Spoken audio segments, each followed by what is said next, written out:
Oh yeah. Shout out to the little kid that was on Raw on Monday night. And he said, and you pointed out and I caught it, but like, I had to like think about it. And I was like, I did hear that. You had this little kid that was watching the Tyler Breeze versus Dean Ambrose match. He sounded like he was probably 6 or 7 years old. And he goes, Tyler Breeze, what are you doing facing Dean Ambrose? You're supposed to be in a feud with Dolph Ziggler. And I mean, he was mad. He was genuinely mad. And I'm thinking to myself, that little boy is so fucking smart. I'm like, who's his daddy? Obviously, he be listening to his daddy yelling at the fucking TV on Monday nights. As I'm hearing that shit, I'm like, damn. I'm like, that is hardcore. And I think I actually heard a little bit of a chuckle from his section. So, I mean, I thought that was just...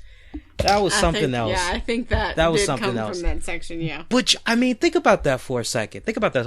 Let's home in on that match.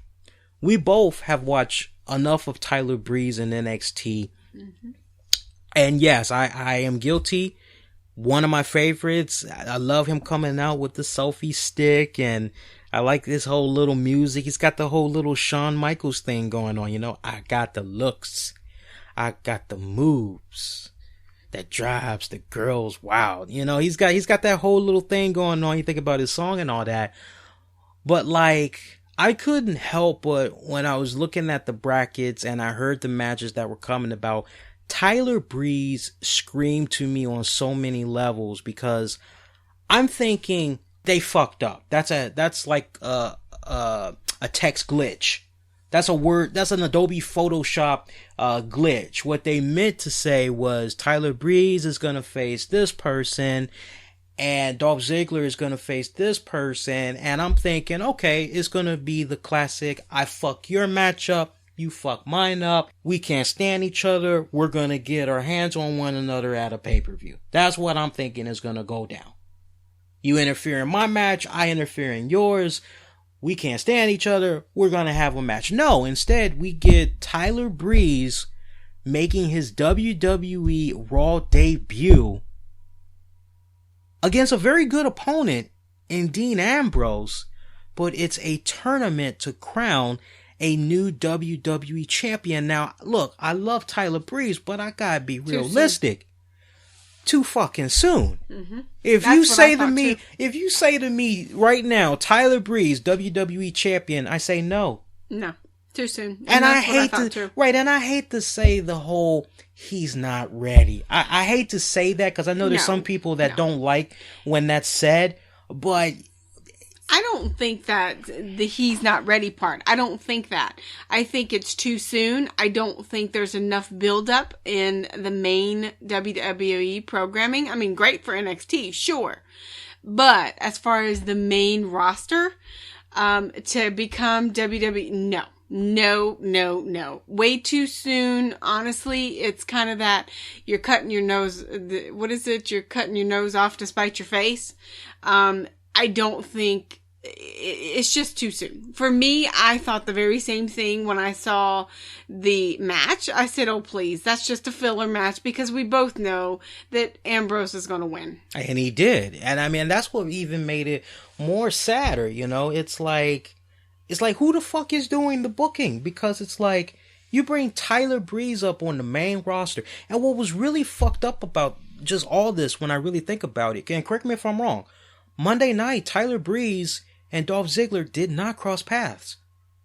Not that I remember seeing, no. I don't remember them crossing paths on Monday night. So it's almost like they're like whatever went down on SmackDown, like it didn't exist. Happen. Like it didn't happen. Mm-hmm.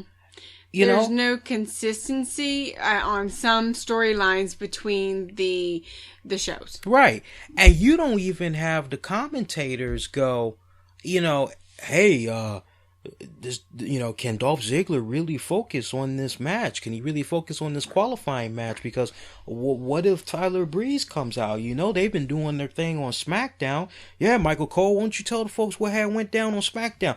Kind of, after all, fucking SmackDown is coming to the USA Network next year. So, I mean, it would make a little bit of sense would make a little bit of fucking sense to start saying, hey, SmackDown, Lord knows I don't watch SmackDown as it is. Yeah, you already call it the redheaded stepchild. I have that shit on the DVR. This is me and SmackDown, I would say, on Saturday night going into Sunday. This is me and SmackDown. The little doom, doom, doom, doom, doom, doom. The stupid little now, forever, whatever the fuck that shit intro is. Yeah, the little intro. I fast forward through that shit. All right. I fast forward through the fucking intro. Show. Whatever. Fuck that. I'm fast forwarding through that. I go through the pyro. I see a promo. It depends on who it is. It depends on who's cutting the promo. I'll watch the promo if it's the right person. If it ain't the right person, I'm fast forwarding through that shit. And then I see nothing but fucking hot garbage segments recycled from Monday night. Hey, even though we did the recap 6 fucking times during Raw, we're gonna remind you again on SmackDown what had happened in case you missed it, right? So you're fast forwarding through that. Honestly, SmackDown may have at most 2, possibly 3 matches that's worth checking out. Otherwise, it's like, okay, what the hell? That's on my last to-do list. It's on my last to-do list.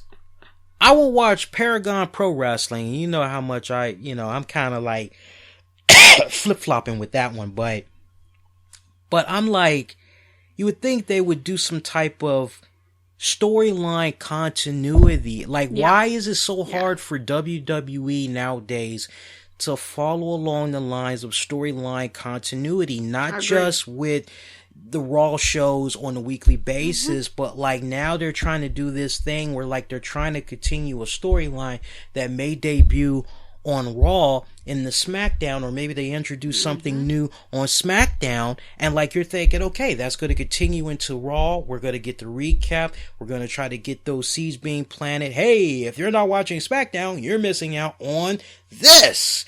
And they're not doing that. They're very inconsistent with that. Yeah. And it's fucking, it needs to stop. It needs to stop.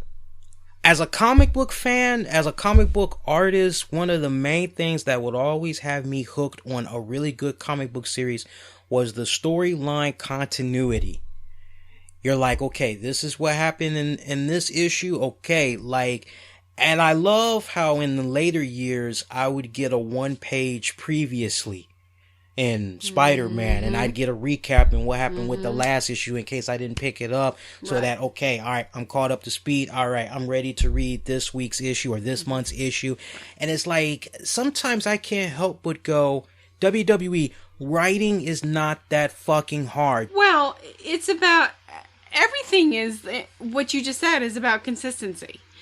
If you're not consistent with your storytelling or what you're trying to do as promoting, honestly, and is exactly what is happening, your fans are going to lose interest. Look at what went down with the WWE RAW ratings for this week. I hate to tell you guys, ratings matter. Ratings matter. And I mean, I can't help but like ask, when is the day of shakeup gonna happen for the WWE? What are they waiting for 2016? What exactly are they waiting for? Because I'm telling you, unless they're waiting for Trump to maybe get in the White House, I'm just trying to justify it for them. It's like, why are they waiting? What's the magical are they waiting for a magical date or something? What are they waiting for exactly? I mean, my question, honestly, is, when is enough enough? I mean, you have, a skeleton roster. You have ratings going down every week. You have people who continue to say, what in the heck is going on with Raw? You know what? Let me go and watch this or that or the other. It's not on the priority of to-do lists for some of the fans as it used to be. So when is enough enough? When is it time to say, you know what? We need to change up. We're losing our fan base. Losing is definitely the right word for tonight, because Monday's taped taped episode of WWE RAW. And I can just hear people running to the defense of WWE saying, "Oh, well, it was taped. That's don't give me that shit. Please don't give me that shit." Still comes on at the same time. Comes on at the same time. Comes on at the same time. All of these wrestling dirt sheets that's out there, it's not like we got an advanced copy of WWE Raw and, hey, buddy boy, let me tell you what happened. No. That's not how it goes. They're basically kicking back, waiting on Mark, Sarah, John that went to the event and giving them the live updates.